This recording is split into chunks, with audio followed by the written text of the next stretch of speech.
This is an interview with Mrs. Guy Segler. She was born in Wichita Falls, Texas, and moved to Springer, Oklahoma when she was 9 years old. Mrs. Segler was one of the early-day school teachers in Carter County. Her first teaching job was in a one-room schoolhouse at Poolville, Oklahoma. She was married to Guy Segler in December of 1909. Since that time, she has devoted most of her life to helping others through church work and through the Salvation Army. Mrs. Segler has received many honors in her lifetime. Perhaps the most outstanding of these is the fact that she was chosen as First Lady of Ardmore in 1948. The date of this interview is March 30th, 1956. The place is 502 D Street Northwest, Ardmore, Oklahoma. And now, Mrs. Segler. In Indian Territory, before statehood, there was born a little girl whom we shall not name. The family into which she came boasted 5 sons and 4 daughters. The home was a little south of Springer. This was a typical family. The boys helped the father in the work of growing crops and raising cattle. The girls helped mother with the work to be done in and about the house. Of course, there were many tasks on which all worked together. Like all people in a pioneer community, they slaughtered and cured by drying, salting, and smoking the meat needed for the winter. The women canned all the vegetables they expected to use and helped stack for the winter supply of potatoes and turnips. The stacking was an interesting process. A layer of potatoes or turnips was spread on the ground, and over them was laid layers of corn cobs, and on that a layer of soil 5 or 6 inches deep. The water supply for all homes came from wells. To light the home, coal oil lamps were used. Keeping these filled and trimmed was the children's job. It was an everyday task. No coal, no gas, no oil were used for cooking or heating. Wood was the only fuel, and laying in a winter supply of this commodity was for the men, a between-season job. The regular jobs were caring for the cattle, sowing, cultivating, reaping crops of wheat, cotton, and corn. The making of sorghum molasses was a pleasant diversion. Our Sundays interrupted the routine of work. For everybody, the regular jobs ceased. Father and mother and children climbed into a large wooden wagon and went to town for Sunday school and the preaching service. Not every Sunday was there a preaching service. It was purely interdenominational affair.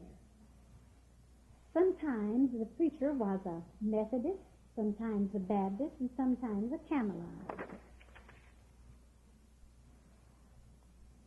The grand event of the year was the circus.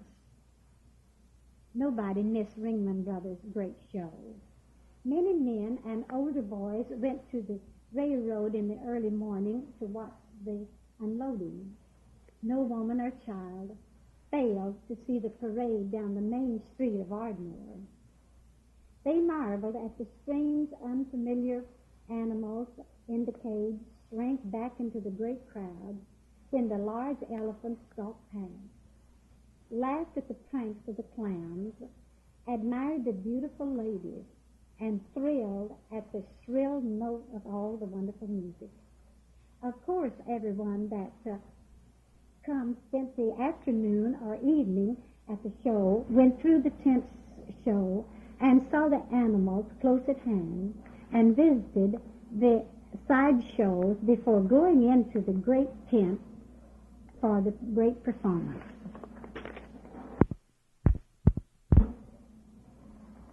The social center for the Springer community was D.M. Sellers' country store. The post office occupied a tiny corner of it. The remaining space was filled with a multitude of things. everything that people of the neighborhood would want or need. There were utensils as small as a needle, as large as a plow or a cultivator. There were materials for varied household use and materials for clothing. How children did love to touch and admire the pretty prints in calico, in ginghams and silk. There were groceries, too, from small essentials to barrels of sugar and flour and molasses, and even large sides of pork. Farm products served here as a medium of exchange, and often trade was brisk between storekeeper and customer. Well, thank you, Mrs. Segler, for telling us about the way the people lived then. And now I think it's quite interesting the way you met your husband, Guy. Would you like to tell us about that? Oh, I would just love that. Tent meetings conducted by various religious sects were common in Springer neighborhood. A friend and I dropped by such a meeting out of curiosity, and it was there that I met the man who later became my husband. We were standing against the side of a tent. On the opposite side, in a group of men, I thought I recognized a friend and nodded to him. When he was introduced after the meeting, I learned my mistake and how embarrassed I was. He was Guy Segler, who had recently graduated from Cumberland University Law School of Tennessee, and who had come to Ardmore to practice law. After our chance meeting, he began drive out to Springer to see me. Well, we kept company for about 2 years, then were married in my home. The wedding was very simple. Brother J.N. Moore performed the ceremony. All the way out, he sang over and over the song, "Keep on the Sunny Side of Life," a song which became for us a lifelong motto. After a brief reception, Guy and I drove into Ardmore and took the train for Tulia, Texas. We had 46 years of happy wedded life. During these years, homemaking, church and community service filled my time. For over 40 years, teaching in the Sunday school of the Methodist Church has been my job. At one time, it was my pleasure and honor to serve my church as president of the Women's Society of Christian Service. At other times, activities on various committee has kept me busy. Work for Salvation Army, for county health, for tuberculosis and cancer relief are a few of the many community service it was my joy to give. Throughout the years, the poor and needy have always found in me a friend and helper. The Ferndale Review Club has furnished a cultural background, once being named Woman of the Year, the greatest surprise of all of my life. 3 years ago, when Guy was called home,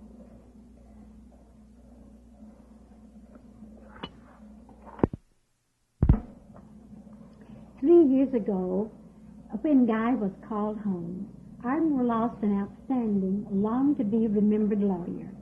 His name and records are known throughout Oklahoma and will continue to exert an influence for the appearance in the legal encyclopedia, for they appear in the legal encyclopedia, which will be found in the libraries of schools which train lawyers.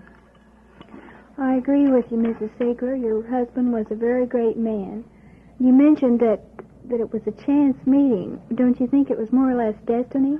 Oh, by all means, of course. I know it was. I thought you'd agree. God directs those things to all of us, I Yes, think. He does. And now, would you like to tell us something about Hargrove College? Oh, that is so outstanding, particularly in the lives of those who are living here now. Hargrove College, in the late 1800s, the Methodist Church of Ardmore maintained northwest of the city, but well within the present city limits, a church school. The annual Indian Mission Conference, which met in Ardmore in the fall of 1895, took charge of this school and named it Hargrove College because the president presiding of the conference was Bishop Hargrove. The first president of the college was the Reverend J.A. Thomas, who served in that capacity for 2 years.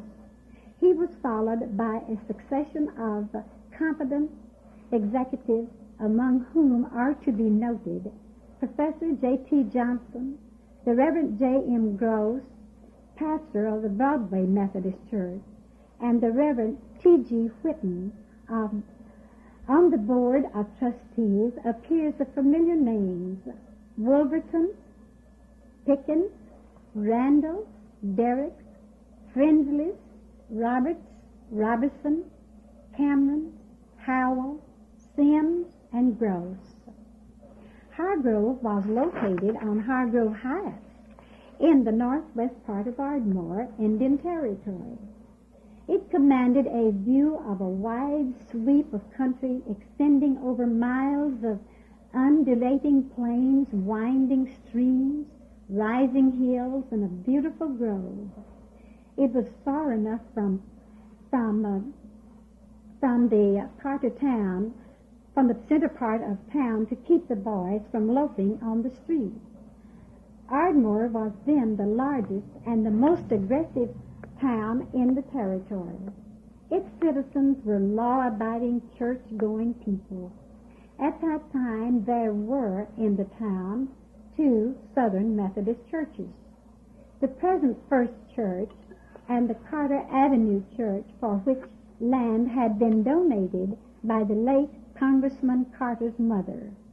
Church of other denominations were 2 Baptists, 1 Presbyterian, 1 Cumberland Presbyterian, and 1 Disciples Church. All of these were interested in the college.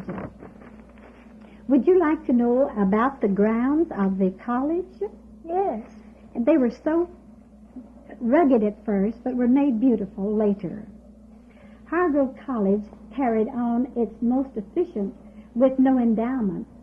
Its campus of 5 acres, commanding in all directions a beautiful view, was for year to year beautified by the planting of trees and flowers and the laying off of the grounds for the walks and drives. At first 2 large brick buildings housed the college. They were connected by wide halls and contained the recitation rooms and living quarters for the president and his family and the young ladies. Until the frame dormitory was built for the boys, they had to find room in the neighborhood. The brick building maintained earlier had the possibility of being heated later by water, and also the possibility of bathrooms. But in the first years of the college, all water had to be drawn from wells. Among the faculty at Hargrove College are found many of those whose names and work live in the memory and lives of former students. Who fails to remember Florence Henderson, now Mrs. W.C. Baker, and living in Fort Worth? Minnie Smith was teacher of music at Hargrove College. After she had left school, she continued to live in Ardmore. We know her now as the beloved Mrs. J.B. Wall. Throughout the years, she has made a marvelous contribution to the musical culture of the city.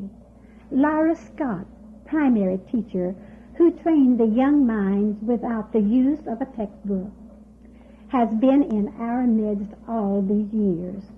As Ms. J.A. Bivens Sr., she has been active in every movement that contributes to the beautification and civic improvement of the town. Would you like to know of some of the students that went to college as I remember them now? Yes, I think that'd be interesting.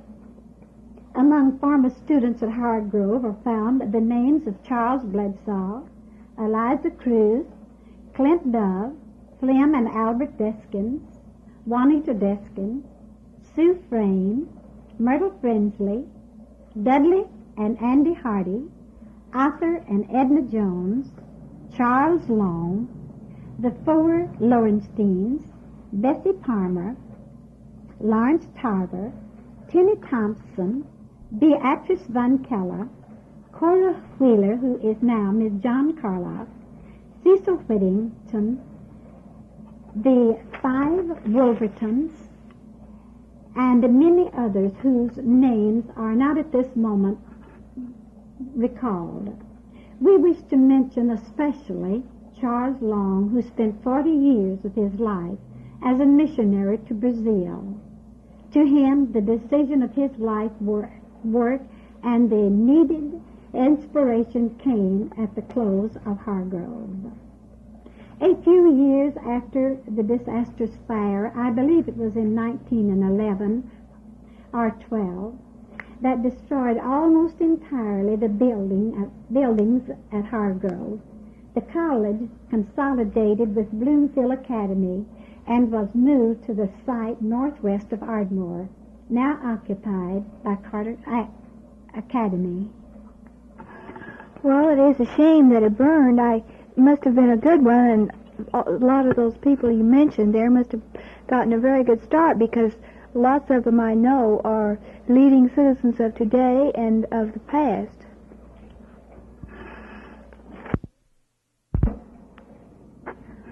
Thank you for this interesting interview, Mrs. Segler.